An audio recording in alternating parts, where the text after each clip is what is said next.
So my thing was, I'm almost done, Chief. You can have it. We're in two different places and just completely different people when your biggest issue is worrying about a bar that closed down. And my biggest issue is just worrying about if I'm going to get shot and killed by the police.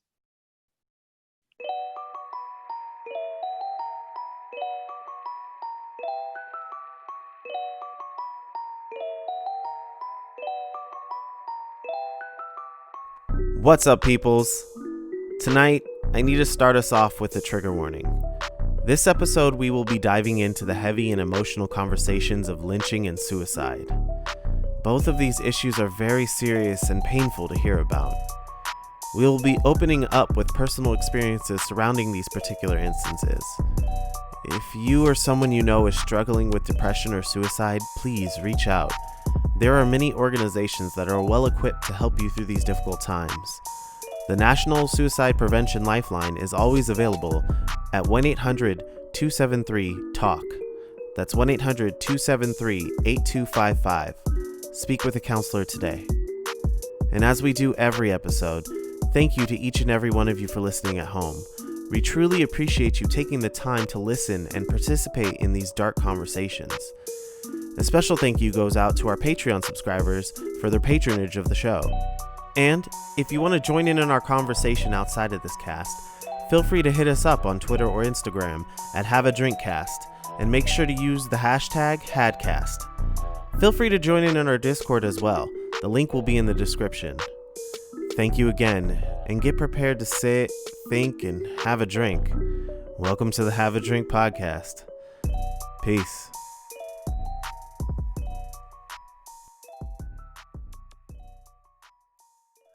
What's up, peoples, and welcome back to another episode of the Have a Drink podcast, where we invite you to sit, think, and have a drink while we dive into the hearts and minds of the generation. Tonight, I'm your host, Mistah Z, and it's my co-host, Omega. Nice to see y'all. What's good with it? What's happening? Looks like it's going to be an intimate conversation tonight between just you and I and the listeners at home. Hey, I'm with it, man. I'm with it. Wonderful. Yeah, as I said in the very beginning, this is going to be a trigger-heavy conversation. It's been weighing on my mind. This particular thing has been with me for the past 2.5 weeks since I think I first saw it. But it was the death of a young man named Robert Fuller. He was found hanging from a tree near the community center or the community's city hall in Palmdale, I believe. Mm-hmm. And it wasn't just that, but like there were at least 4 more reports across the entire country of potential lynchings of not just Black men, but brown men, Latinx gentlemen, was found hanging, and they, for the most part, have been ruled suicides. And it's frightening. I did research on not just the 4 that I had heard about, but trying to get more information about potentially, any other ones that have happened. And in the recent searches, I found that there have been dozens upon dozens of public hangings of Black men, Black women, Black trans people since 1995. There have been dozens of them. These 4 were the most recent to happen, but it's devastating because within the last week, that there's one that I found out that was not even just part of the 4. It was a 17-year-old boy was found hanging in his local park. These kinds of things. I don't know if people understand how triggering, how painful that is. you know, for Black people, you know, it because the hangings and everything that, you know, like the lynchings, the public lynchings that went on in the past, those weren't done, you know, because of slavery, you know, while slavery was happening. This was done in the Jim Crow era. You know, they would do public hangings to be like, yeah, you're all free, but remember, same thing with the statues, you know, like the statues that were put up weren't around, you know, slave times. The statues of these Confederate officers and generals and what have you, they were erected for that same purpose, was to incite fear into Black people and saying, yeah, you're free, but remember, this can happen to you. You slaves weren't that long ago. Um, but it's just, uh, I've been trying to not focus on it because I feel like I go down this weird spiral of pain and sorrow and fear and worry because it's happening in 2020, you know, whether it's, you know, a suicide, because I mean, the person committing suicide has to understand the fire that could ignite by doing that, especially in a public place. You know, hangings were public, but like just the fact that like that could be me, that could be you, that could be any one of us, you know, especially those who are standing out. Because it's not just Robert Fuller, it's not just the young man who was found in the park, it's not just this young boy named Lennon who was hung in the playground.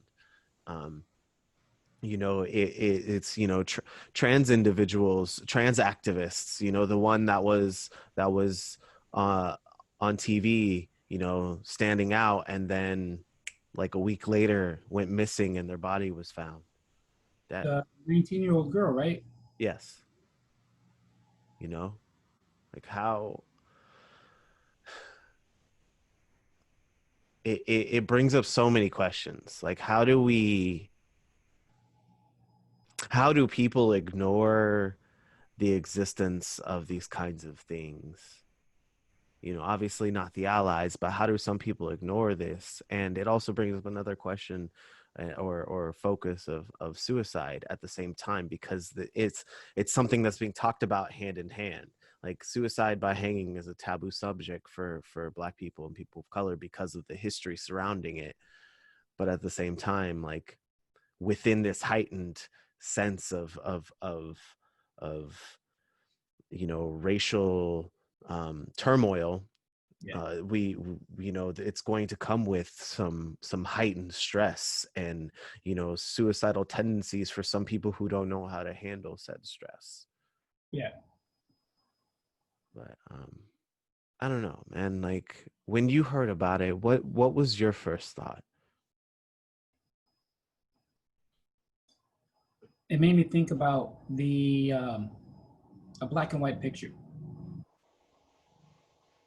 First thing that came to mind, I was like, this doesn't seem real. Hmm. You know, this is like a black and white picture. This is supposed to be something that only happened 60 years ago. You know, 70 years ago, not last week. You know, um, and then when you really think about it, like I think I mentioned this once before, this is happening. Our parents grew up through this time. Like my mom, old enough to remember this, to Yeah. know that there were lynchings and hangings in her community or in the area, you know? So to now say there are hangings during my lifetime, it's crazy to me. But then it also made me think too, have they just not been talked about and have always happened since then? And if so, why now?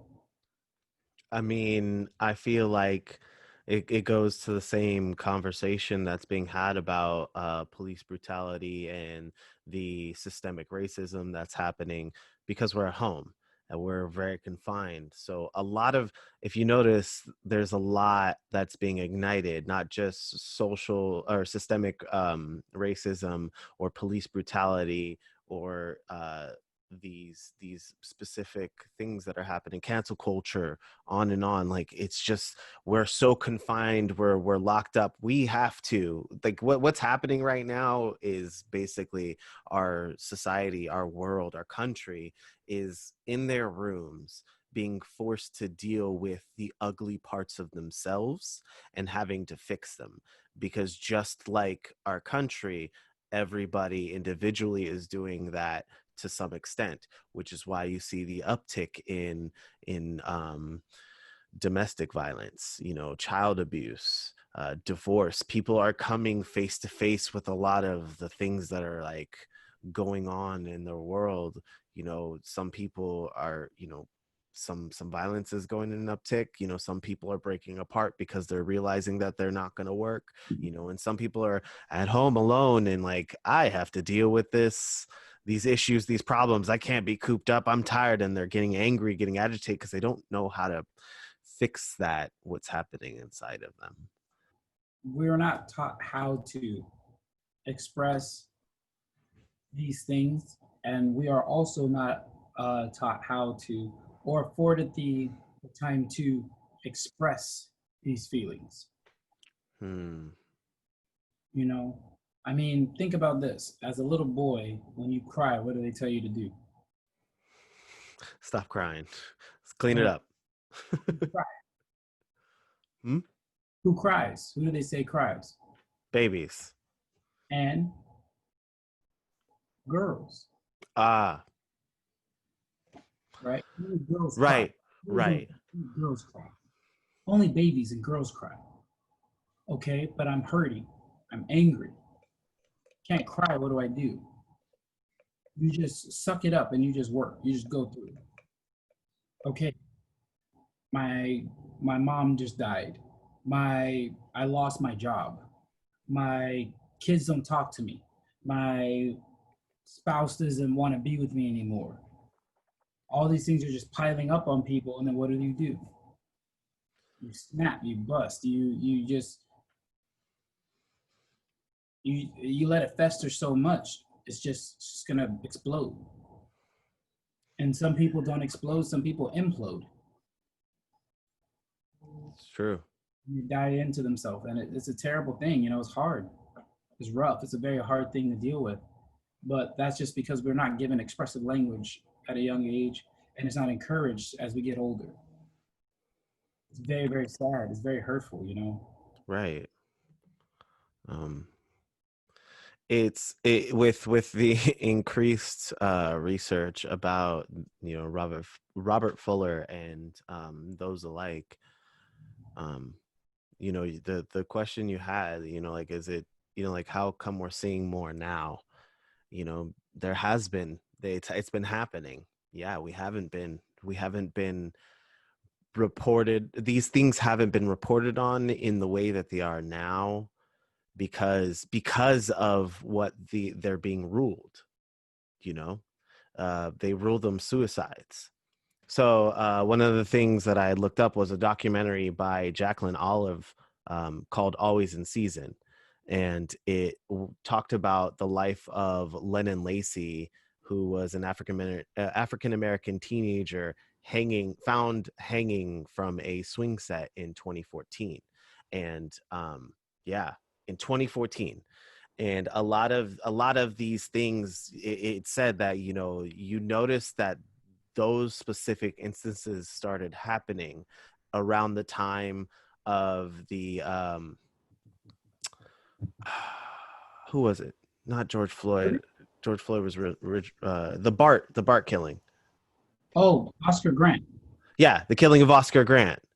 You know, you know, it happened, that kid being found hanging from the swing set happened 10 days later, Wow. after the killing of Oscar Grant. You know, and a lot of these instances comes after there's been a shooting, a public shooting of a black man, or public execution of a black man, essentially, like what these things have basically been turned into, because we're watching and we're putting it out there so that it's getting in front of people and that there's movement to action. But at the same time, these are also just becoming public executions, you know? You said it, public executions. And that's very, very disturbing. Right. That's exactly what this is, public executions. And that sort of imagery over and over again, and that feeling of hopelessness, like it's painful to say that it makes sense, but it makes sense that the natural reaction to that pain, that like feeling of hopelessness, is suicide, you know. You know, it's a suicide's a very, very real coping mechanism. And that's what I don't feel like a lot of people know, is they just look at, you know, the person being suicidal just because, you know, like, oh, they can't just be happy for themselves, or, you know, all the different stereotypical things that people say about someone who's suicidal, you know. And you know, they don't look at it as, you know, this is the person's, like, they're reaching their threshold for pain that they can handle, and they just want the pain to stop. And that idea of suicide is the coping mechanism for the pain that they feel. They don't realize that it's a very permanent solution to a temporary problem. Yeah. And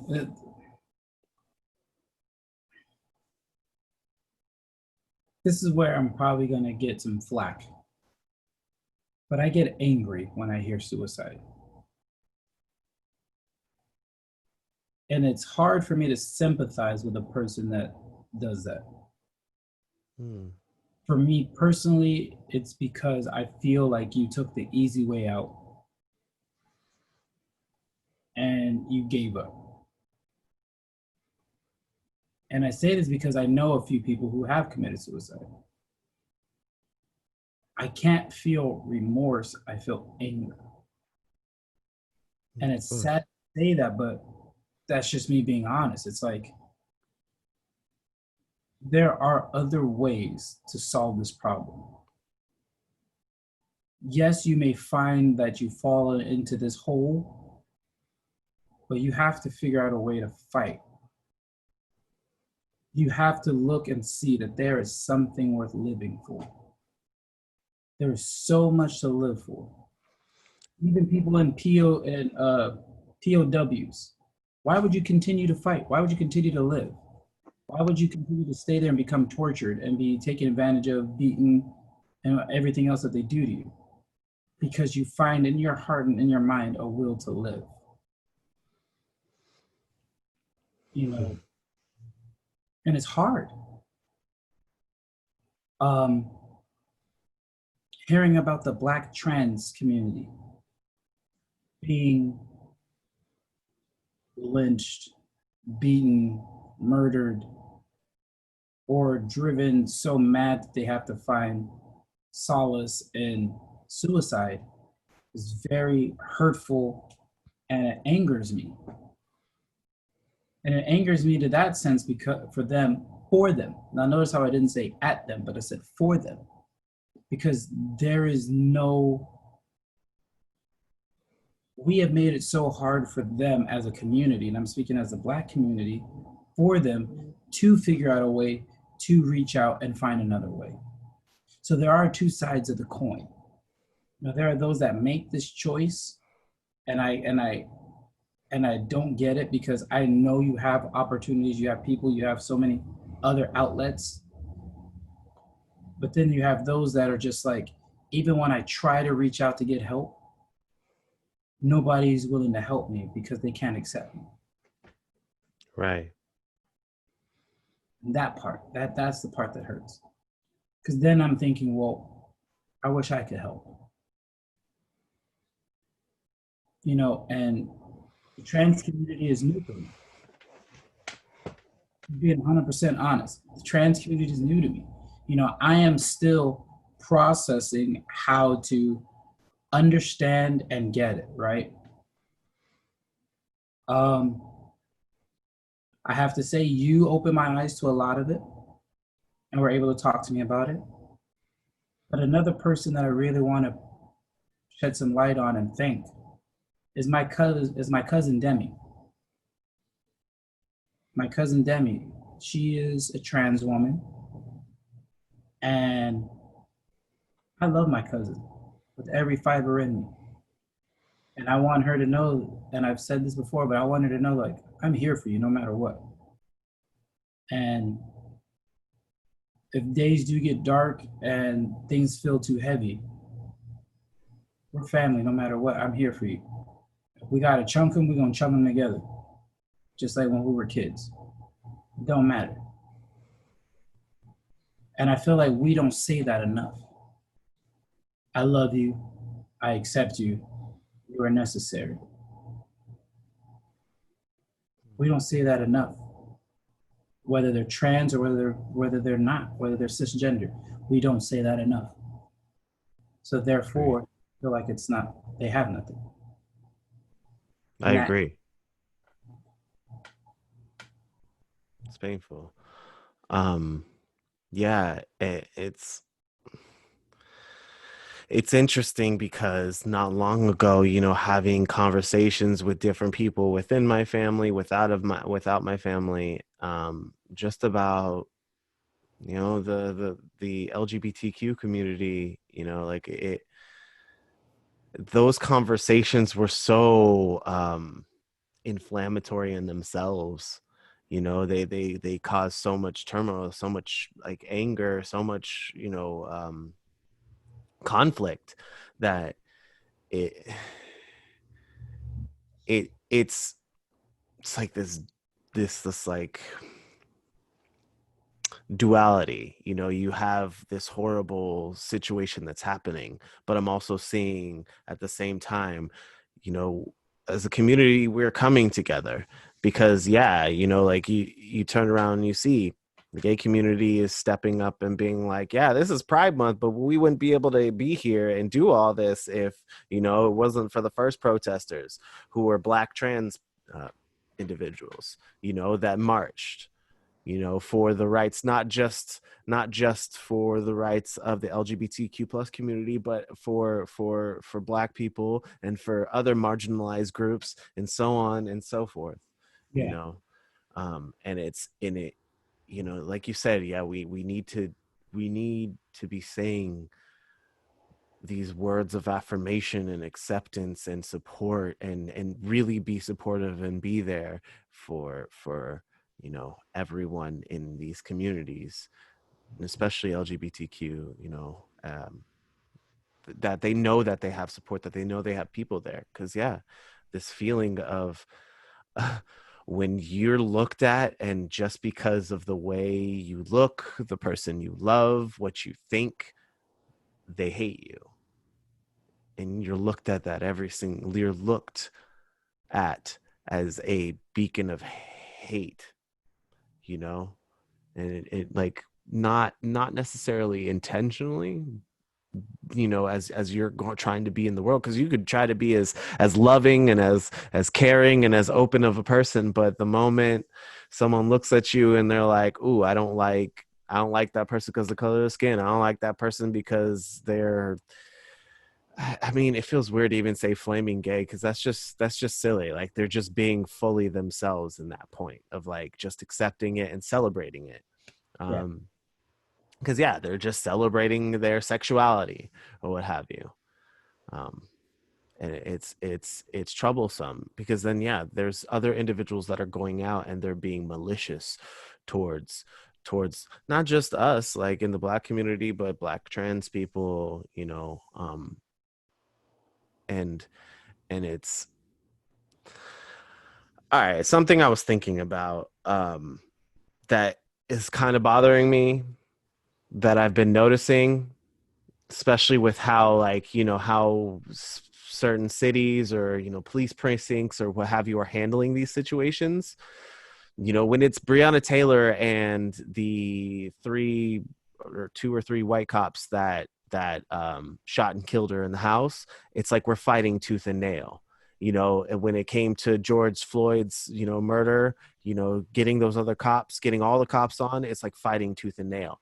But if you noticed, the moment it is not a white cop, the moment it is black cops, Latinx cops, the moment it is not a white person who's committing these crimes against these individuals, they're immediately taken care of and they're put up on display. And like, it hurts to be like, all right, they got him. And then you look at them and like, it's a row of like 3 black cops and then 1 white cop. And you're just like, but hold on.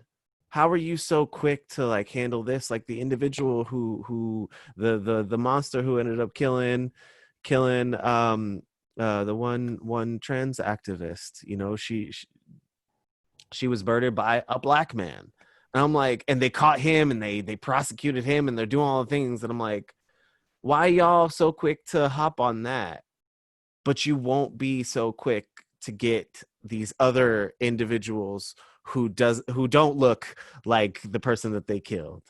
But you want all lives matter, right? You guys want us to arrest the wrong people, right? The wrongdoers, right? That's what you want. That's their thing. They're trying to appeal this, even though they're arresting us yet again. Granted, I'm not saying those people should be off the hook or whatever. No. But it is kind of it is insulting and rather bothersome to see how fast they are to lock us up. Just lock us up. That's it. That's it. I share that same sentiment. It is bothersome. Very, very. And to say, and it bothers me because then that's when those other people, i.e. the person that I talked about last week, still putting up, well, where is BLM now? It's like, well, where's BLM now? I thought all lives matter. I thought Black Lives Matter. Well, how come they don't matter now when you guys are killing your own and it's a toddler, or you're killing your own and it's a black trans person, or you're doing this and doing that? It's like, okay, if you're worried about that, why aren't you doing something? As opposed to pointing fingers, why don't you do something? They didn't say they have it figured out. They just said, we need to bring attention awareness so we can make change, so we can stop being mowed down like it's a video game. Stop being incarcerated like it's a fucking Pokemon game. Right? Collect them all. It's ridiculous. And it's, again, you know my heart. You know my heart. And you've afforded me the space of ignorance in relation to the LGBTQ plus community. Because you're like, I can't be mad at him if he doesn't know. And I'm open to listening so I can learn. Right. And then we have those conversations. And I feel like some people just don't want those conversations. And I'm saying that because it's like, you're demonizing BLM because you only see one thing, but you're not really trying to have a conversation with an actual BLM member. You just want to talk mess about it. And on the flip side, a lot of them don't even want to have conversations with the others because why? They're just angry. Everybody's just angry. And then my thing is this is like, if Black lives matter, then trans lives need to matter too. Exactly. And we got to come together as a united force. You know what I mean? Because It's sad to say, we're killing our own on that one. We, and I'm saying we as in Black cisgender men. I did use that in the right context, right? Yeah, you did. I've been working on it. Have you noticed? I've been working on it. Of course. Cisgender men are the ones that are killing the trans Black community. Well, I mean, and that comes from this narrative that they've had pushing for quite some time. That our first official episode of the Have a Drink podcast, which was this like feminization of men, that or the the quote, and pardon me, the pussification of America, how we're making it so that men are less men and that they can be more effeminate, and they want to take away their masculinity and like turn us all into gay guys. And I look at a lot of people who have these thoughts and feelings, and I'm like, bruh, I'm like, do you not? And I said this to them too. I was like, do you not see how this sort of like thought and feeling, even though the struggles are not the same, like Black people and then LGBTQ community, because that's like the constant argument is like, oh, it's not the same, so you can't compare them. Like, you see, we're all dying, and we all want to stop dying. And some of these people in the LGBTQ community are Black people, so like the idea that like this doesn't happen, like it's dangerous to push that sort of rhetoric. It's dangerous to sort of feed into that idea that like you're going to be turned into a more feminine person. Like I've been this effeminate since I was little. Like, I've been constantly met with people who are like, oh, you're not acting like a man. Like, a man doesn't do that. They'll come up to me and shake my hand. Pause. All right, let's join on welcoming in our brother, Richard. Hey, gentlemen, how y'all doing? Sorry for interrupting. No, you're not interrupting. It's good to see you. It's good to have you on. Always a pleasure to see you, gentlemen. No, you're all good. We're glad you can make it, man. Just to kind of catch you up, and I'm gonna try to make this quick. We were just kind of talking about the recent lynchings, or the prospective lynchings that have happened, and how they've been deemed suicides. And we've been kind of talking about that, and then how we as the Black community, how it's important that we're also not just standing up for Black people, but also Black trans individuals, Black people in the LGBTQ community, because the individuals that have been murdered, like the one trans woman who was murdered because she was an activist, and she was speaking out, and not long after she was on the news speaking out, I think that next week she disappeared. I heard about that. And then her body was discovered. Yeah, I just heard about, like, she was just speaking about it. It was like video of her. You could see her, and then literally gone like the next day or two. Exactly. Yeah. And how that was just it's ridiculous to have all these things going on and for us to still have that division in between. But I was also mentioning how in this search, because in preparation of tonight, I was looking up just some statistics and things about the recent hangings and stuff, and how many are out there, how many are around, and it since 1995 there has been dozens of them, I can see that. of Black people found in trees, on swing sets, in parks, in front of community centers, in front of city halls. I mean, just in just in this past month or so, there's Robert Fuller, there was Malcom Harsch, I believe, and that one was ruled a suicide, and the other one was ruled a suicide. And then not long ago, there was a kid found in a park, a young Black kid, 17 years old, found in a park, and it's just so heavy. It's so disheartening to see all these things. What really fuels that fire inside of me is like, when we're sitting here, we're calling for, the arrests for Breonna Taylor's killers, police officers. We're calling for the arrests of George Floyd's, murderers, all these individuals who have died by the hands of police officers, white police officers. We're calling for this. And in time after time after time, it's pulling fucking teeth, and it's like literally setting cities on fire just to get these things to happen, you know? Whereas when they're like, all right, we'll crack down on it, we'll do this, you know, like police officers pulled these black teens out of their car while they were on their way home from school, from, you know, college, and now they're suing them, and the police are now arrested, and they throw the police up on screen, and it's like 3 black guys and a white guy, and I'm like, really? Like, y'all were quick because it's a black person. You know, it's a black cop. You know, they're black cops. There's black people doing it. You know, like, you're very quick on that. But when it comes to, you know, other people who are not black police officers that are committing these same exact worse crimes. It's like we're burning down cities for it, you know? You spoke on 2 things that, you know, struck a chord. Number one, specifically the lynchings. So I might have shared this with y'all, but I'm gonna share it with y'all now. Sandra Bland went to Prairie View with her, right? Her death was ruled a suicide. You can't ever in my life tell me that she committed suicide. Knew her personally. That girl ain't go out like that. You know what I'm saying?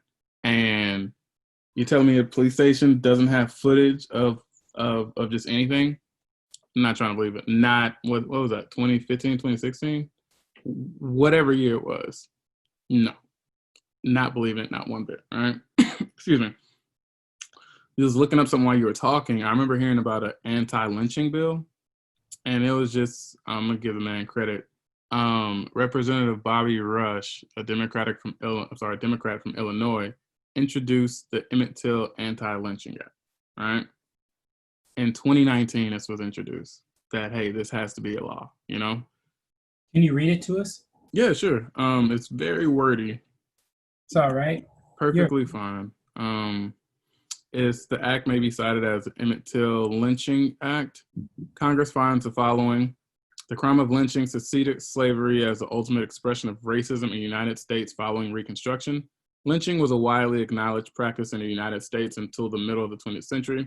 Lynching was a crime that occurred throughout the United States with documented incidents in all but 4 states. At least 4,742 people, predominantly African Americans, were reported lynched in the United States from 1882 to 1968. 99% of all perpetrators of lynching escaped from punishment by state or local officials. Lynching prompted African Americans to form the National Association for the Advancement of Colored People, referred to as an NAACP, prompted members of B'nai B'rith to find the Anti-Defamation League. Mr. Walter White, as a member of the NAACP and later as the executive secretary of the NAACP from 1931 to 1955, meticulously investigated lynchings in the United States and worked tirelessly to end segregation and racialized terror. Give me one second. Oh, here we go. This is a good point. Nearly 200 anti-lynching bills were introduced in Congress during the first half of the 20th century. Between 1890 and 1952, excuse me, gents, start that over again just for editing purposes. Between 1890 and 1952, 7 presidents petitioned Congress to end lynching.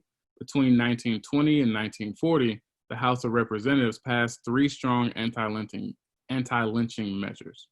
There's a lot of that. Oh, here we go. We're going to fast forward a bit.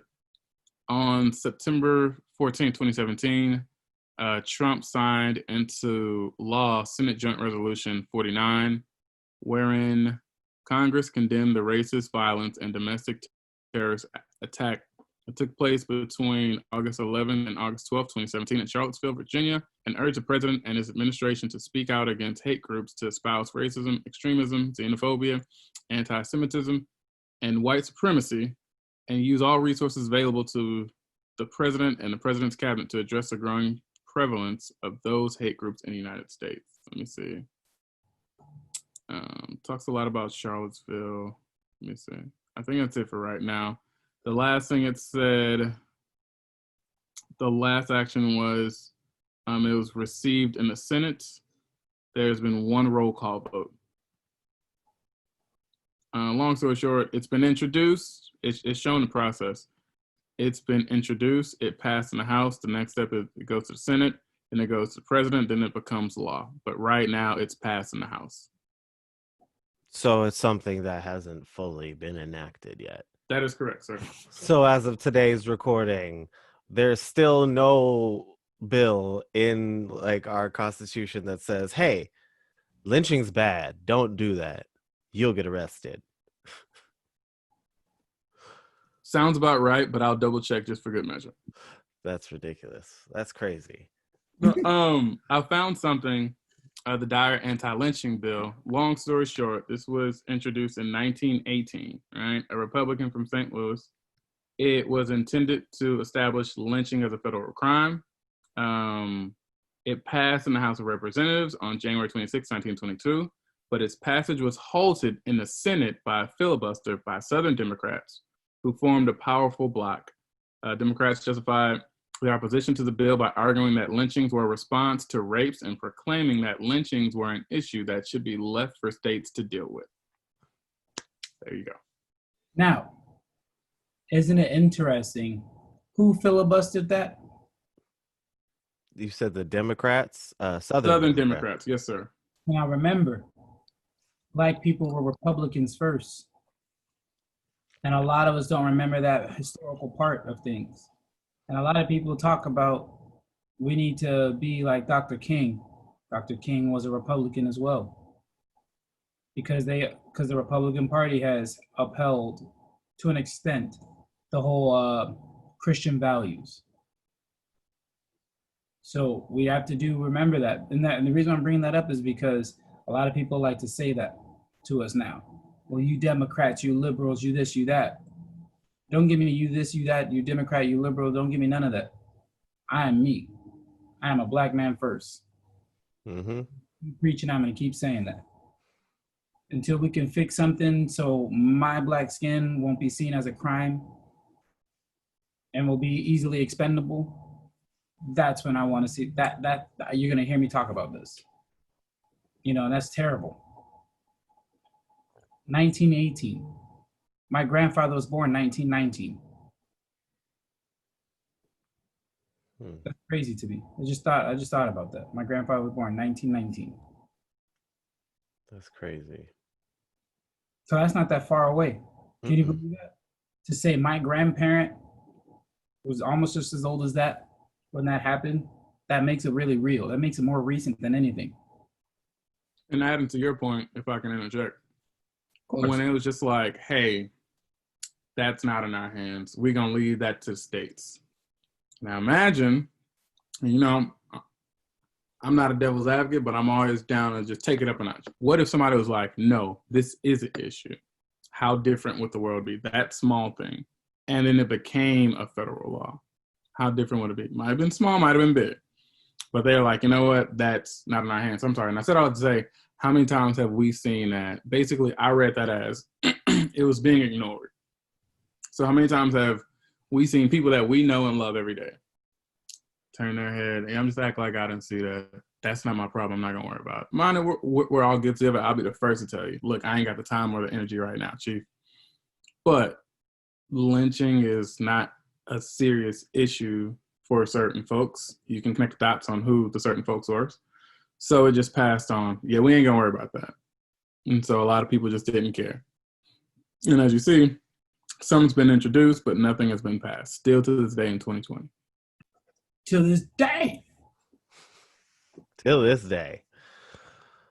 Yeah,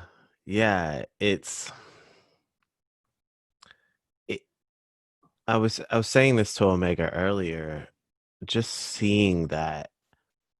I think that was one of the things that pushed me off of social media for a little while. Like I had to get off of Instagram, off of Twitter, off of even just like the search engine on my phone. It would pop up with all these different articles, things, new this, new that, coronavirus, this, like that, like, and that's heavy enough. But then like go to my Twitter or go to Instagram or go to Facebook or what have you, and then like I'd see, you know, new police brutality, this, you know, new oppression, that, you know, new group of white supremacist or white nationalist this. And then I see Robert Fuller, black man found hanging in a tree in front of City Hall. Then 50, 60 miles down the road in Victorville, another gentleman hanging in a tree, a 17-year-old kid a couple weeks ago or a week or so ago, found hanging from a swing set, hanging in a park. And like there's people doing documentaries. I said it to earlier, Jacqueline Olive, who's doing Always in Season, who talks about is this African American kid who was found hanging from a swing set in 2014. This is not even us talking about Emmett Till. We're talking about kids. Yeah, kids are getting shot. Kids are getting lynched. Kids are dying from COVID. I don't get how people can yell all lives matter, but you won't wear a fucking face mask. I don't get how you can yell all lives matter, but want to block, gay marriage. I don't get how you could say all lives matter and just to shut up people from talking about them being killed and saying that their life matters. It like I said before, like I'm an advocate for all lives matter. I'm not just a black person, I'm mixed, so I'm a person of color. I believe all lives matter, but right now, Black lives matter, so that we can get to that place of all lives mattering. Because if we don't matter, then that ain't all lives. You said something. I'm gonna just add to it. I saw this one T-shirt, and I was just like, "This is it." It's just like, if all lives matter, where was this in 1619? Where was all matter from 1619 to 2020? You know what I'm saying? So I get it, and feel how you feel is perfectly fine. I can understand your angle, but people are so quick to just. I'm sorry. I want to speak to two things you said. People are so quick. All lives matter, and it ultimately is me.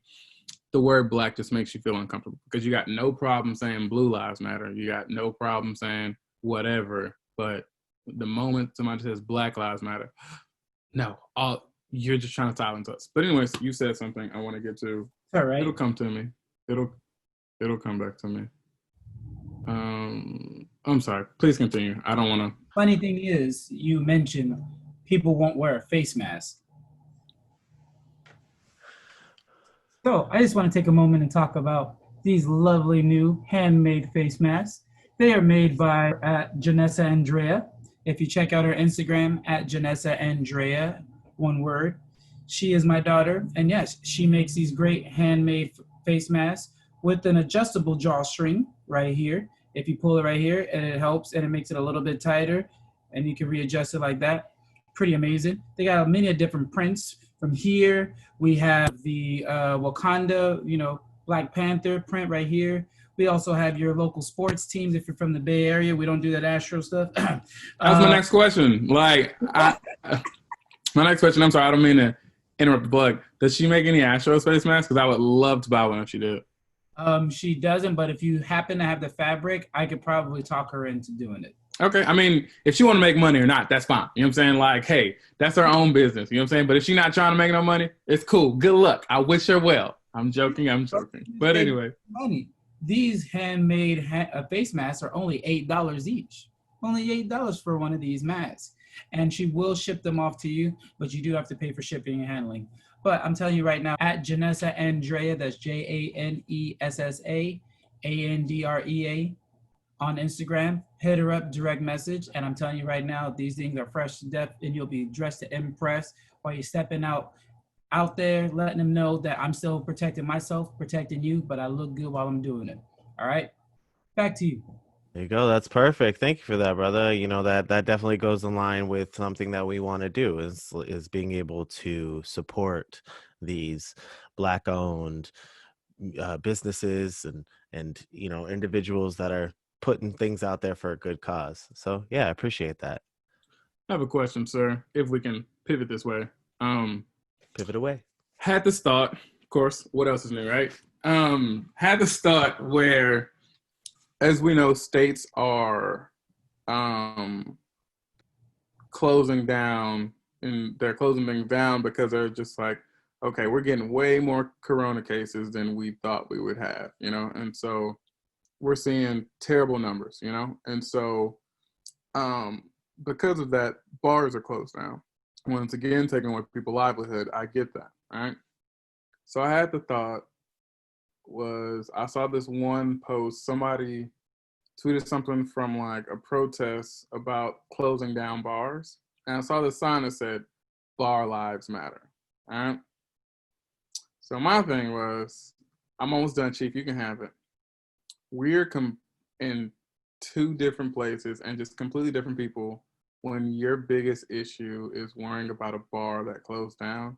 And my biggest issue is just worrying about if I'm going to get shot and killed by the police.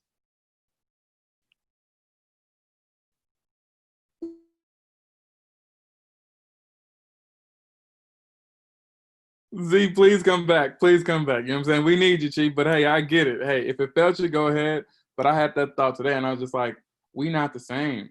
And where it's just, but even on a smaller level, like if your biggest issue for the day or the week is just worrying about, something small or like a first world problem, if I'm gonna get enough steps for the day. My biggest issue, I can get my steps, but they might come from running from the police. So anyways, I'm sorry. Said all to say, and that was probably a bad example, but we've seen it time and time again where it's just sickening and just frightening and just upsetting, where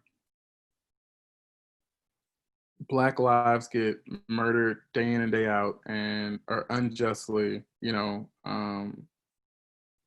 taken away from us with no recourse, no kind of retribution at all. We're just literally forced and stuck to deal with that grief, And it's very upsetting when I can see these protests and people want me to be concerned about this and that. It's tough for me to care about anything else when my biggest issue right now is just trying to survive. So much weight in that. And I threw everything off and walked away because like that like is the epitome of a lot of people's experience, especially when it's cut down the middle like that. Like, yeah, you're worried about being able to go outside and go to a bar. You're worried about, something that's small when, yeah, every single day, just like you, I'm waking up wondering if today's the day I'm going to get pulled over and killed by a police officer for moving too fast, for doing what they told me to do, for doing it too well. I'm, waking up each day. That's kind of where I was going with this too, is like, when I first read about Robert Fuller, I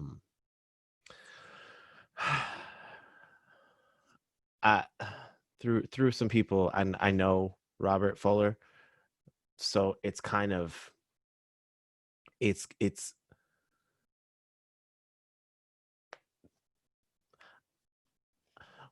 Take your time, brother. being Take a person who has had suicidal individuals in my life. I know suicide. I can see it, I can smell it, I can feel it, there was a point in my life where I felt those same things, but he wasn't that way, and I can't believe that, just because he caught coronavirus, or he had it, was the reason why he decided to take his life in this manner during this kind of time and climate. And it pushed me to this place of like, if I go outside, am I going to be next? I know I messaged Omega one morning feeling sad and trapped and feeling feeling like I was trapped inside of my fear, feeling like I couldn't do anything. I didn't want to go anywhere and I didn't want to do anything. And I might have said this before, but like I said, like, like I feel like either I'm going to go outside and die from coronavirus because people are just being stupid and not listening, or I'm going to die because I get pulled over by a police officer, or because I'm representing a movement and they feel unsafe. So they feel the need to approach me, and then you see how many times those instances go wrong. Or if I'm dancing down the street and somebody sees me and they're like, oh, something's wrong with him. He must be on drugs. He can't be walking down the street dancing and having a good time and living his life and just trying to enjoy it amongst this shit, where, that literally happened to somebody walking down the street dancing, and someone calls the police on him. And next thing you know, he's being slammed to the floor and slammed against the police car. It's all caught on tape. It's just like these one things after another. Yeah. And I think about it, like how many times, especially in Oakland, how many times I would walk down the street dancing. And like, I would think in my head, if I'm dancing, if I'm smiling, if I'm having a good time, that's probably going to be the best way that I can, show that I'm not a threat to people, to show that I'm not here for any ill intentions, that I'm just enjoying my life, traveling down the street, going to the next place I need to go to. The fact that thought even comes to your head is what bothers me the most, bothers us the most. We have to have this in the back of our mind. We can't just be free and live free and not have that concern. But it does concern us that one false interpretation of someone could be deadly. Exactly. And it man, what you said is true, like the fact that people are sitting there and being like, like bar lives matter. Like, bro, if that's your biggest concern, then you're off to a great start in your life. Better start than I'm at. Go ahead, Well, O. Also, with them speaking about the bar lives matter. Now, my thing is this. I'm trying to put on my rational cap and say, yes, the bar lifestyle does matter because that is employment. That is somebody that needs their job, that needs to make money. I get it. But why do you see fit to say bar lives matter by demeaning the slogan meant for the betterment and the protection of Black people's existence in this country? Why do you have to take that and muddle it up? Like, that's where I have the issue. It's like, I get your point, and I'll give it to you. I'm like, yeah, you know what? That's fine. Yes. You have the right to want to go out. Cool. Bartenders need to make money. Waitresses need to make money. Doorman, DJs, everybody needs to make. I get that. Yes, 100%. But please don't sit there and bastardize our slogan to say, I want to live, to prove your point, and think it's cute, cheeky, and funny, because it's not. And I'm not being easily offended. I'm not being sensitive. I'm just being real. Being a human being. Yeah. It's funny we're talking about this stuff too, is because it's like, this brings like, first of all, we're hitting a lot of different subjects dealing with Black lives, but it also it comes back to how people want to take something that they shouldn't say, and they want to know, well, why can't I say it, or why can't I flip it? The same reason why I look at somebody and be like, when they're like, well, why can't I say the word nigga? You say it in your music, you say it on your rap song, why can't I say the word nigga? And I've been talking about this a lot, and recently I finally just said, because I heard somebody say it, and I was like, that's a great question. Why do you want to say it? Why? It's a term that was used to oppress us, to hurt us, to cut us deep in our hearts, to take away who we are as human beings. Yeah, why would you want to say that? Why do you? But people have made it cool though, and so they see it. Mind you, I'm not agreeing with I'm just saying people basically, our culture will turn, lemons to lemonade, right? And Yeah. so people see it, a term of endearment, a term of expression. You know what I'm saying? And that's fine. Do you? But if you know the history of the word specifically, everybody who's not black, like you would probably know. It's probably not something I want to say, no matter how cool it may seem. But also the biggest thing, I don't, and I won't repeat them. I don't go around saying racial epitaphs, about white people to them, racial epitaphs to Hispanics to them, racial epitaphs to, Asians to them. But why do you feel justified and it's okay for you to use that word towards me? I've had to check some people in my life. Hey, please don't use that towards me. Thank you. Your music. You guys say it all the time in your music. You guys say it all the time in your movies. You guys say it all the time in this, that, and the other. Like that's the stuff that I hear, and I'm 100% with you because I use the exact same. I use the exact same things, saying the exact same thing. Well, why do you want to say that?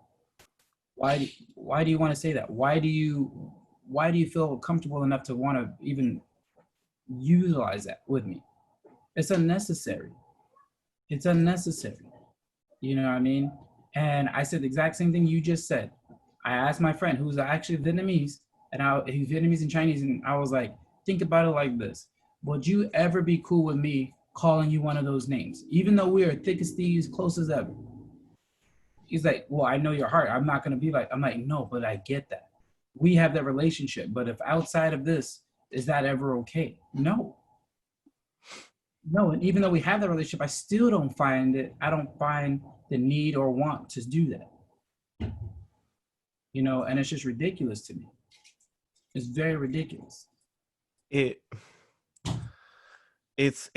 stuff like that, conversations like this that we have day in and day out and have almost every day of our lives, as Black people, having to deal with these situations, these feelings. It doesn't, and I said this before, that this is a very unfortunate thing to say, that it doesn't surprise me, but it doesn't surprise me that we're reaching out for this coping mechanism of suicide. That you see this uptick and rise in depression amongst Black people, especially having a all right, so lowercase z, his biological brother, when the riots kind of started taking off and everything, he goes up to his mom and he says, I feel bad being a Black person. Why don't they like us? This is in 2020. This is this last month. This isn't 1619. This isn't 1850. This is not even 1999. It's 2020. And not just one, not just two, but dozens upon hundreds of little Black boys and girls and children asking these questions, feeling this. Why doesn't my life matter? And suicide is a very, very taboo subject in general. And I said it to O before, like, this suicide is a coping mechanism. What I feel like what we miss is, how do we replace that coping mechanism? How do we in our communities help support each other, especially in those moments of deep depression and sorrow, that feeling of hopelessness? Because yeah, we'll have these celebrations on Juneteenth. You know, yeah, we'll have these things, but what can we do? Because it's not just one piece of our community; it's our entire community that is feeling this. Whether you're LGBTQ plus, or you're just, you know, you're a cisgender Black person, or, you know, you're a Black person trying to find their way in white America. You know, like, we're all at different levels. I mean, hell, even Candace Owens, you know, she hates herself to an extent, you know, like, for a reason. For a reason. She feels this way for a reason. You know, what if all of these things that are happening within our communities, because people like to fucking talk to us about, like, how do you help your community? But we've been trying to help our community. We're trying to help our community by stopping other communities from killing our community. You know, the blue community, since they like talking about it, you know? But like, if we were just there as support, there as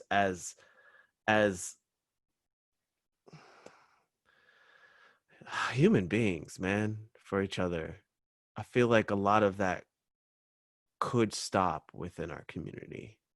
You know, it could stop, you know, seeing suicides, seeing this uptick, seeing other Black people, you know, killing Black activists just because of their gender identity or their sexuality.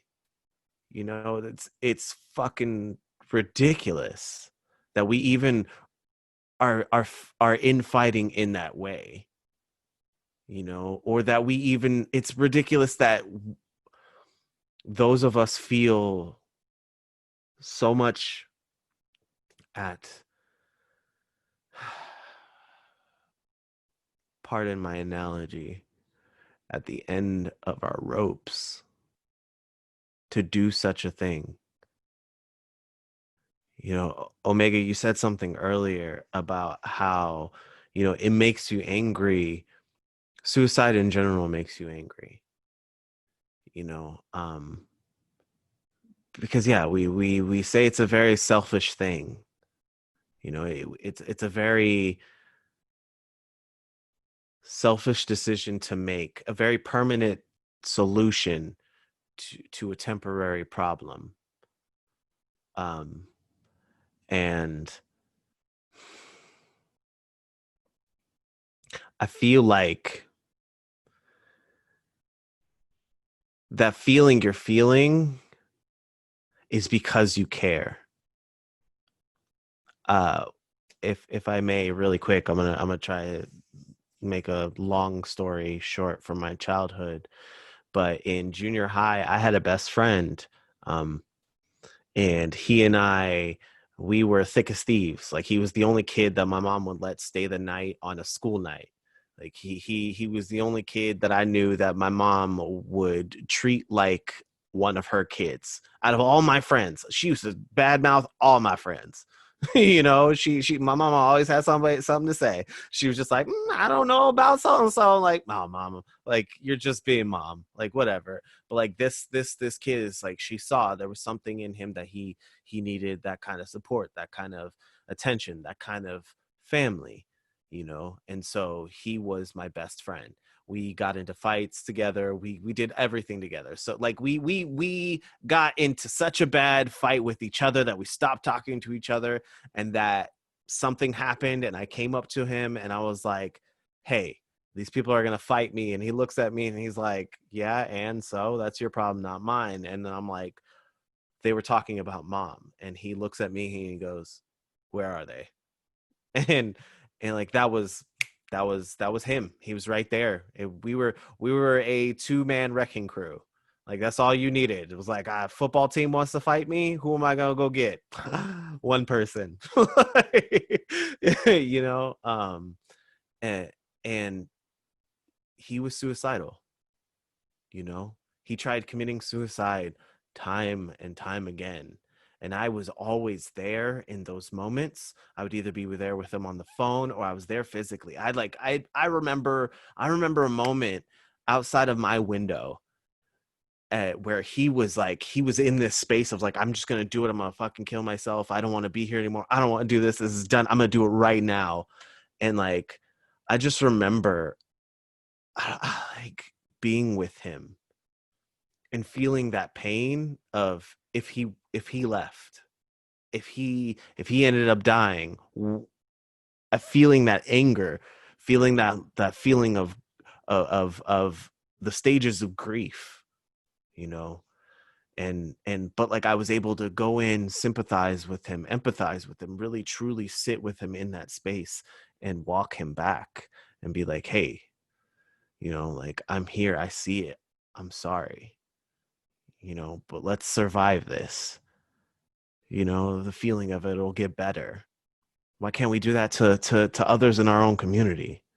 You know, but that story doesn't have a happy ending, because he ends up moving all the way to Nebraska, and the weekend after I talked to him, he ends up committing suicide, by hanging himself. And even though I didn't see it, it's something that I could so vividly picture in my mind and have since the day it happened. Like, even talking about it, like when I blink, I can see it. He was my best friend. I was connected to him. You know, yeah, I was angry. You know, there's some of the signs aren't always in your face like that, you know, like they were with him. And like it thinking about it now, I don't feel anger. I feel sadness, because I feel like he would have been an amazing human being once he got past that crap that he was going through and that he was feeling. But like I said, it was his coping mechanism for a fucked up situation. Like, what pushes people to that last stage of, I don't see anywhere else, you know, any other solution for making this situation better. Everything I've tried has been met with anger, has been met with failure, has been met with people continuing to hate me for who I love or what I look like or what I believe, you know. And it's surreal to experience, it's surreal to go through, but him and that experience I use every day that I've had a really hard situation or hard time. You know, I've been to points where I've been low enough to feel that way, to want to do that. You know, like I not once, not twice, is multiple occasions where I had felt suicidal, like I wanted to take my own life, because I felt like life wasn't going to get better, like there was no other point. But something you said that I wanted to touch on, was that you felt like it was just the easy way out. That is the hardest decision to make. That is the hardest decision to make, especially if you love people. If you have people you love, because the people who end up taking their life, who have people they love, they think about it, and that's what makes it hard for them. That's what makes the attempts happen. You know, they're reaching out for help, and they're trying to ease this pain that they're feeling, but it's never an easy choice. Being someone who stood at the precipice and stared off into that dark abyss, that 1,000-mile stare, it's not an easy decision to make. It's probably one of the most difficult decisions to make, because once it's done, it's done. There's no, oh wait, no, I don't want to die. I feel like maybe things can get better. There's none of that. Once you're there and you're going through with it, you're going through with it. And in that space of standing there, Ian is his name, has come to my mind. That was my best friend's name, Ian, which is why my son has his name, was to honor him, not to have him live up to the name, but to just to honor him in some way, so that his spirit and love can live on, you know. But yeah. What brought you back?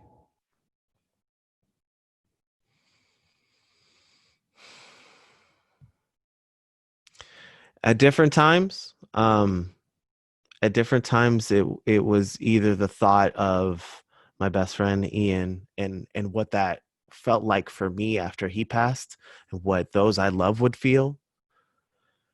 And then the other thing that brought me back was me feeling like, me thinking about the love that I have received, and feeling like there's more to be done. There's more love to receive, and there's more love to spread. You know, I my big thing is compassion, and something in me feels like maybe I had to be in that space and go there so that I can have compassion for those in those moments, for those individuals who are having those hard times, you know, so that I can honestly put myself in their shoes. Because I mean, I don't know if you guys have ever dealt with people who are suicidal in when they're telling you how they think and feel in that moment that they want to do that, and then, you know, you feeling that loss of words to say, you know, not knowing what to say to those individuals is hard. um Not knowing what to say in those moments is very hard, because you could you feel like you could say one wrong thing and that person will use that to push them through, and that's heavy on you know, the support as well, like the supportive individuals as well. You know, you're trying to sit there and listen to someone open up about their hard feelings, and you want to comfort them, be there for them, support them, but you also don't want to do the wrong thing. It's a heavy space. It's a heavy place to navigate, because mental health is no joke. You know, whether you're the person, you know, wanting to commit suicide, or, you know, you're just an individual who wants to cause harm to other individuals, you know, it's all mental health. I First of all, I've never heard you talk about this, so it's very thank you for opening your heart to us in regards to this. This is a very, very, very deep, dark side of you that I've never seen. Um, I personally have never been there, but I did find out that one of my brothers did make multiple attempts on his own life and has threatened it. I lost a martial arts instructor that was my personal instructor. I lost him at a young age to it. And a really good friend of mine who was also a very well-known martial artist in the Bay Area community, who great family, great everything, succumbed to it as well. And I say all that to say, I will possibly never know from experience that dark place. And I definitely sympathize with that.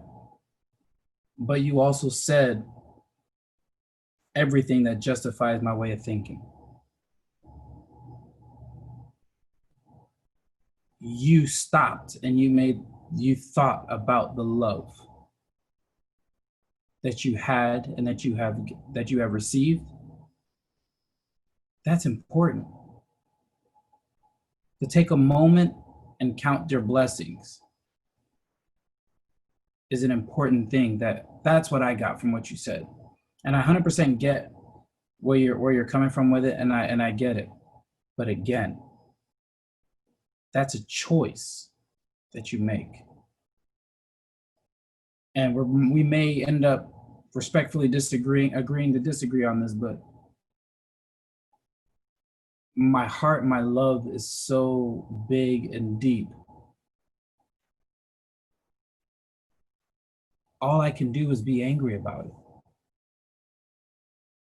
Because it's like, you don't have to be here and deal with the fact that I have to process your loss now.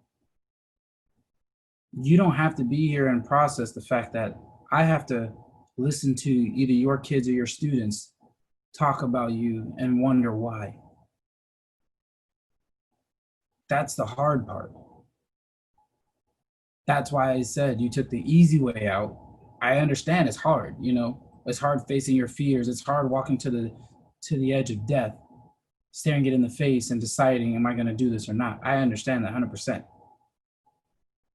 But there's also that you made the choice to walk through that door and accept death as the answer, as opposed to turning back around and choosing life and figuring out a way to overcome that. And that's what hurts. Not knowing that this could be our last conversation together, because after this, one of you guys could do this. Like, that's the hurtful part. We are already dying at an alarming rate. Tomorrow's already not promised regardless, but you're going to shorten that time by making that choice. And that's what bothers me. And that's another reason why, to tie back in with what we were talking about earlier, when these lynchings are being confused with or being explained as suicides, that's hurtful. That's hurtful. Now, if it is true that they were suicides, that doesn't make it any better.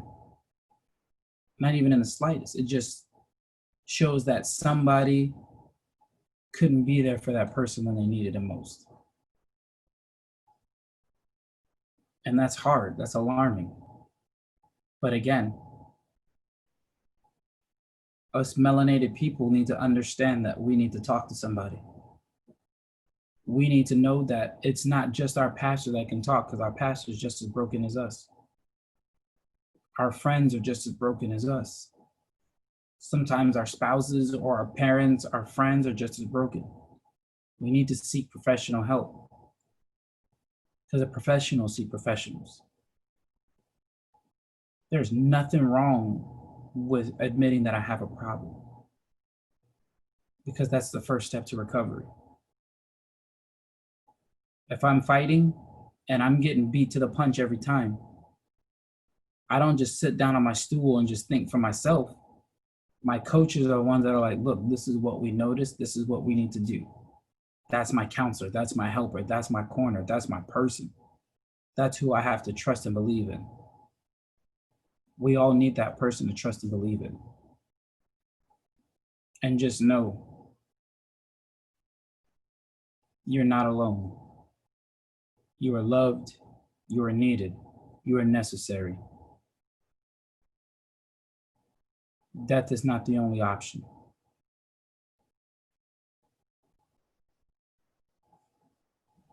I appreciate that, brother. That's something I haven't thought of for quite a long time. Because that last time, it was hearing cries and screams of some people I love, like the people I love in my head being there so loud. Like I never wanted to touch that area again, because it just kind of shot me back in the other direction of like, no, I'm going to live life. I'm going to continue to live life. I'm going to live my life, and I'm going to live it to the best of my ability and spread this. So, I mean, yeah, sometimes it's going to take that walk back, but yeah, I see what you're saying, and thank you for sharing that, because it is hard. It is hard being on that side, you know. You never would have gotten to name your son. It's true. You never would have got to see Richard with that amazing smile and confused hands in that picture. Or that blasphemous t-shirt he's wearing from his hometown that we gotta love and understand. Yeah, I wouldn't have been able to be on this podcast with you guys. Like, you wouldn't be able to see me here with all this baldness trying to be hidden up top with the gold chain above my head, you know. You wouldn't see how you're living your dream. Your dreams would have been cut short. Richard, your dreams could have been cut short. You wouldn't have been able to be a part of the World Series. Knock, knock, knocking on trash cans. You couldn't have been a part of that. You know, there's so much that we could have missed. You know, it's crazy just to think that I would have lost my brother. He wouldn't have his sister. He wouldn't have his daughter. There's so much he would have missed. Again, you are needed, you are necessary, and you are loved. Facts. Thanks, Omega, but also shout out to Z. Thank you for sharing it. I know that's a lot. And even with us being boys, I want to say we've all known each other about a good year now. Never would have known that, but also thank you for sharing. But also one thing I love about when we share, how much we realize how much closer we are without even knowing. I get it. Man, it's tough for us to talk. I get that. You know what I'm saying? That's fine. But I love how we're actively working, actively trying. You know what I'm saying? I can speak about that on both of y'all. You know what I'm saying? So anyways, Z, that was a lot, as in, just so we're clear, I'm not chastising you. I'm saying that was a lot because I saw a lot of myself in you. And I might have spoke about this to Omega, I can't really remember. But I've had some very similar situations. Namely, my most recent attempt came when I was in Nashville. I won't get into it, but let's just say I'm glad I didn't go through what I thought I wanted to go through. And going back to what you said, Omega, it's true. I'm sorry, before I get to that, Z, it is tough. It's challenging. I'm right there with you, sir. And a lot of times words are just words. A lot of times words, can pierce and just penetrate. But I just want to let you know, I'm right there with you. I totally understand. It is tough to just deal with certain things and get out of your head or whatever emotion you're going through. It's very tough. I understand 1,000%. One thing I'm just working on myself, I have an affirmation me and a friend came up with. And I try to tell myself to it daily, but the affirmation is I'm loved and cared for. And I just try to tell myself that, repeat it, And there are days we get in our head, let's be honest about it, we get in our head and our thoughts get the best of us, right? But the best thing I can do is just try to stay grounded, reach out to people. Shout out to Omega. Omega told me something. I'll never forget it. And of course he tells me everything and I love it. But how he said it and how I imagined it, I was like, oh, that makes sense. He was like, just get out in front of it. It's like if you just feel yourself drifting off to the way, just get out in front of it, let people know. So people can reach out, remind you, hey, so how I see it, y'all know I love baseball. Treat it like a ground ball. Just get out in front of it, You see a ground ball coming to you, get in that stance. Pick it up, scoop it, fire it first. You know what I'm saying? And so ever since that happened, I try my best to get out in front of it, but just let people know. But anyways, I'm sorry. Z, you said a number of things that was interesting, and I won't belabor the point on the podcast. I'll reach out to you this week. And honestly, I don't want to just get all up in your grill for like the world to listen to. If anybody don't care, I think it's safe to say, of us three, you don't care. But still, like, I think it's just say, I just want to be respectful of you and what you got going. But I'll say it till a million times to the day that I die. I love you. Omega, you're okay. But anyways, like, joking. Love both of you guys. I really do. But Omega, man, you hit it on the nail. That's something that I tell myself. Like, how many things I would have missed out on, you know? If I can share something with you. I was thankful to attend the World Series this past season. And I'm thankful because the whole process to even get there was a lot, right? And so there's a number of things I'm thankful for. I'm thankful for my niece. I'm thankful I'm able to see my family, friends, you know, experience travel here, travel there, right? But the biggest thing is, I don't know if I shared it on a pod, but let me just share it now. My father passed away late December. And let's just say it's been tough to say the least. It's been very hard, probably the hardest thing I've ever experienced, right? Let's backtrack. Started working for the Astros last summer, around a year ago this time. No, late July, around a year ago, right? Was literally driving back and forth from Oakland to Houston. You know what I'm saying? When we had some time off, you know, I would go back to Houston, work a few games. We had some time off in the summer. I took like a huge summer break off, got hired by the Astros, right? Long story short, did such a good job, you know. My boss was like, hey, come on, man. Like, we want you for it as long as you want to be here, right? Astros get to the World Series. I worked through the playoff run. Astros get to the World Series. How about this? My dad taught us baseball, right? He was my first baseball coach. The last game my dad saw us go to was in my hometown at the World Series. You know what I'm saying? And, like, I look back on that, and I'm thankful. You know what I'm saying? And I wouldn't have had that moment if I chose to take a different route. You know what I'm saying? And it's little things like that, but also more importantly, meeting y'all brothers. You know what I'm saying? Y'all know, I have no shame in saying this. I'll say it now. Like, y'all are, including Gianni, and shout out to our other guy that we work with too, including Gianni, our little group. Y'all are 4 guys when I see, I actually get giddy. And I can only count like on a handful of times that's happened. You know what I'm saying? Of course, we got our squad. Love our Dub Squad gang. Those guys are great, right? But like y'all were the first people I met, and you never forget your first. You know what I'm saying? So when it comes to that arena, y'all were the first guys I met, and I love it, right? So I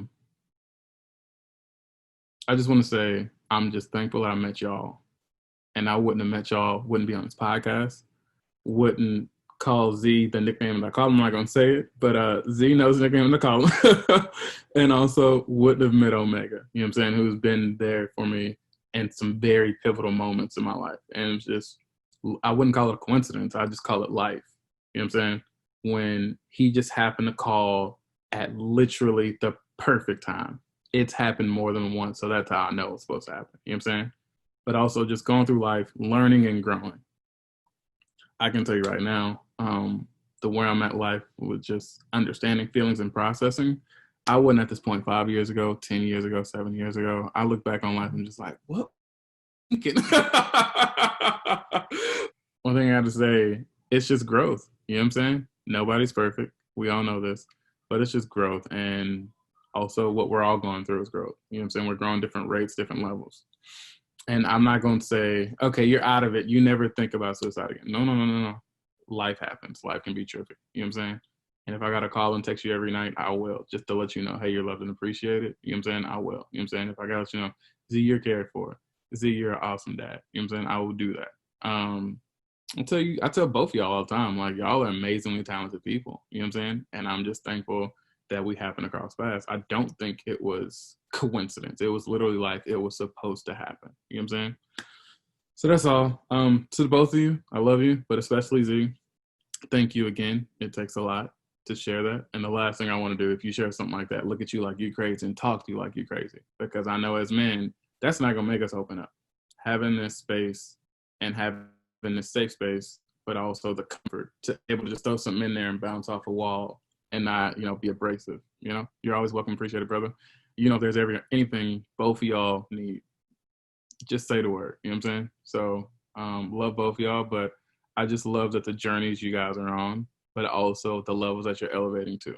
Those are my favorite thing. And I'm just thankful I got a front row seat. You know what I'm saying? Last thing I'm gonna say, when y'all make it big, make sure I'm on the VIP list, okay? So Done data. Done data. I do want to share one more thing before we close. But I'm gonna read this to you right now. It says, Black men, repeat this 3 times every morning. And it doesn't have to be just Black men, but speaking to you. I deserve peace and happiness. I am worthy of success. I am not who they say I am. I am a king. 3 times every morning. This is hung up. This is hung up in my bathroom by my mirror. This is what I say. This is important. Positive affirmations to get you through. Believe this. I love you. Thank you for that. Oh, thank you for sharing that. And Richard, I appreciate your words. I do. I appreciate both of you guys so very much.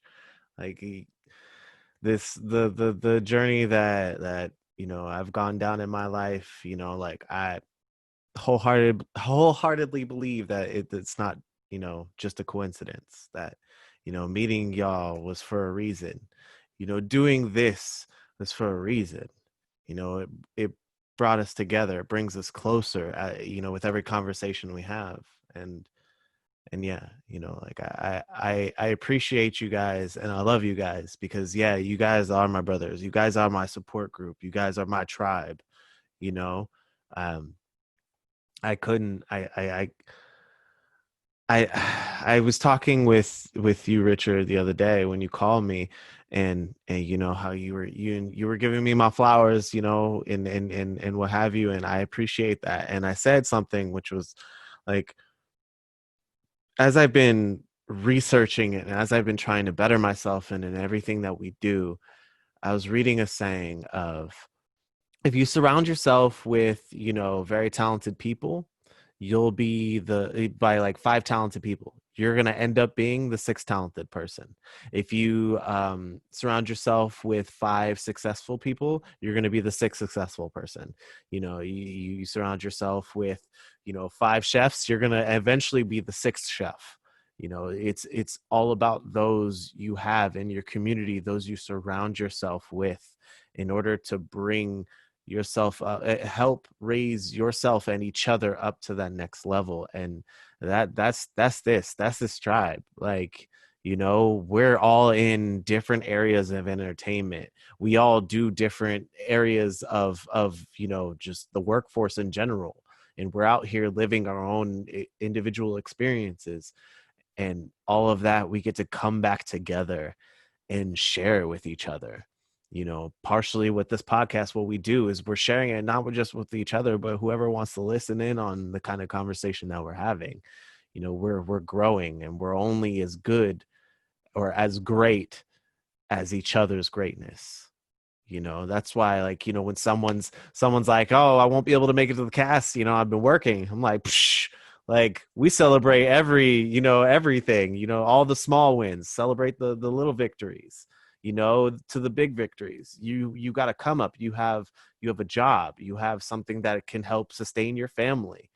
Hell no, I'm not gonna like poo on that and like be like, nah, you need to come be with the podcast. No, like, we love you, we support you, and we're here for you. And that's not just something that we say to each other. It's something that we fully experience and act out. And yeah, I thank you guys. I thank you guys for every little bit of support that you guys have given me, have given each other. Like, the moments of just checking in. It's funny because, talking about, that darkness and that past, and kind of feeling into and kind of reliving a little bit of those feelings for a moment. It's so far from where I am now. That like, I don't know if you know, but you guys checking in, you guys doing these little things, even us having these conversations and saying what we're saying at this moment, you know, it helps push that experience farther away and farther into the past of not something that get away. But like, you know, it's not just like, it's not something that I forget about, that I'm like, never happened to me. It's something that obviously, you know, like it's still a part of me and who I am and like, you know, how I've grown. But you guys have created such support that it doesn't matter how far away that is. It's like in between that and here is like this layer of love, support, acceptance, you know, upbuilding, you know, like raising each other up, et cetera, et cetera. So I appreciate y'all. And before we close out, I want to say you're welcome. I love you. I appreciate you. But I also want to talk to our listeners out there. All of our listeners, to everybody that supports this podcast. You are not alone. You are needed, you are necessary, and you are loved. Whether somebody's known you for a lifetime or for a moment, somebody will be there for you. Reach us on our Discord and talk to us. Reach out to us, send us a message on our Instagram. Reach out to us on our YouTube or even on our Facebook. If you just want to talk, if you need somebody to talk to, reach out. You know, to all of our Patreons, thank you for your patronage. We appreciate you. We're very thankful because without you, this would be a little bit harder on us. But we do want to say thank you. And we also would like to say, you are a part of this too. So please reach out. We're here. You know, we're only going to be strong if we are strong as a community. And since you have been listening to us, you are now a part of our community. And we appreciate you. And we do see you as family.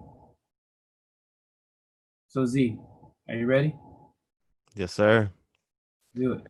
I implore you all to raise your glasses. Hold your eyes. It's the closest thing to me, gents. There is not a glass in here, but you know what? We'll go with it.